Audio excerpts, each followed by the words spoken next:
Todo empieza con Calamardo botando una caracola a la casa de Bob Esponja porque estaba muy limpia. Bob Esponja se va al garaje y trae una aspiradora para aspirar la caracola. Y en vez de aspirar la caracola aspira la tierra y le cae toda a Calamardo. Bob Esponja va y le quita toda la tierra a Calamardo. Y luego le cae la tierra a su casa y pone la aspiradora en turbo y la recoge la tierra. La aspiradora está muy llena y soltó la tierra.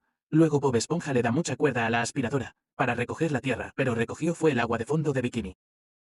Luego de eso, vemos la casa de Bob Esponja limpia y la de Calamardo toda sucia.